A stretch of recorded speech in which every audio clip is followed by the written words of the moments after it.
Dans ce quatrième tutoriel, nous apprendrons à créer des macro-chaînes, des types et des données. Vous avez peut-être remarqué lors de la correction de l'exercice précédent que sur certaines transitions, il n'y avait pas d'action indiquée dessus. C'est le cas par exemple pour accéder à la home page. L'action Click on Logo Home Page peut être réalisée que lorsque l'on arrive sur le site, ou bien depuis More, ou bien depuis l'action Remove from Cart. Afin de mutualiser un processus commun, on double-clique sur un état pour le transformer en macro-état où le nom de la macro-chaîne associée est proposé par défaut. On nommera une seule fois la transition Click on Logo Home Page et cette transition sera appelée sur les trois entrées de cette macro-chaîne. On peut aussi vouloir utiliser une même macro-chaîne dans deux contextes différents. C'est le cas pour Add to Cart depuis Home Page et Add to Cart depuis More. Pour ce faire, double-cliquez sur l'état, acceptez le nom par défaut et renommez la transition Add to Cart. Puis retournez sur la chaîne route. Par glisser-déplacer, mettre la chaîne Add to Cart dans la zone macro-chaîne du deuxième état Add to Cart. Modélisons maintenant la sélection d'un produit. Pour rappel, l'objectif est de pouvoir choisir d'abord l'une des catégories, puis de choisir l'un des produits dans la catégorie. Pour cela, on crée une macro-chaîne Select Product et on crée un premier état catégorie. On nomme la première transition Click on a Category. On crée une deuxième transition que l'on va appeler Choose a Product of the Category. On peut réarranger le modèle avec les options d'alignement. Pour choisir dynamiquement la catégorie sur laquelle cliquer, nous allons créer un nouveau type en faisant clic droit, nouvelle énumérée, que nous nommons Product Category, et nous allons créer pour chaque catégorie un item correspondant. Soit en cliquant sur l'icône Nouvel item, soit bouton droite New item.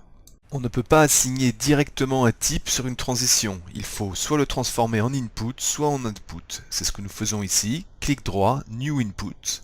Puis, nous prenons l'input et nous le positionnons sur la transition Click on a Category. On retrouve les trois classes d'équivalence de la catégorie que l'on peut désactiver si on ne souhaite pas qu'elle soit choisie. Choisissons maintenant un produit de la catégorie. Pour cela, nous allons créer cette fois-ci une structure dans Type, bouton droite, Nouvelle structure, que nous nommerons Product, puis nous créons un New String avec le Product Name. Nous réutilisons l'énuméré Product Category, puis nous allons utiliser un string Product Position pour représenter la position du produit sur la page, le Product Reduction et le Product Price. Transformons le type produit en un input de type produit et positionnons le produit sur la transition Choose Product of the Category et faites la valorisation pour l'instant manuelle. Dans Product Name, Produit Category, nous allons mettre External Input de façon à pouvoir choisir la même catégorie choisie dans la transition précédente. Le produit Position, il est en première position. Le produit Réduction, il n'y a pas de réduction. Et pour le Product Price, nous ne souhaitons pas qu'il soit choisi aléatoirement, mais un prix fixe. On sélectionne Value from Value et on saisit 16,51. Si vous avez des données existantes, vous pouvez les importer directement depuis Excel. Pour cela, téléchargez sur le site un jeu de données téléchargeable à cette adresse, puis ouvrez le fichier Excel téléchargé. Nous allons effacer les données créées manuellement pour pouvoir les réimporter automatiquement. Faites File, Import, Data, Type from Excel et Next. Puis on sélectionne le fichier téléchargé. Le fichier contient les champs en en-tête que l'on va cocher.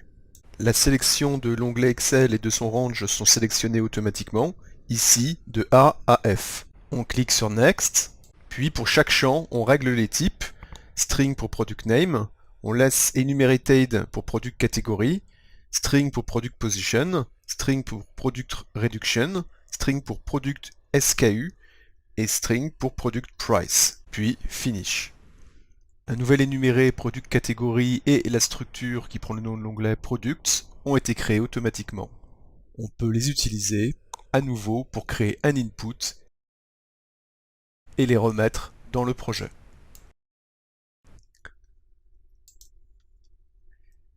Passer à la perspective génération, générer en choisissant l'un des algorithmes au choix, par exemple minimum Markov-Range, et une fois généré, observez que sur certaines transitions, les steps sont vides.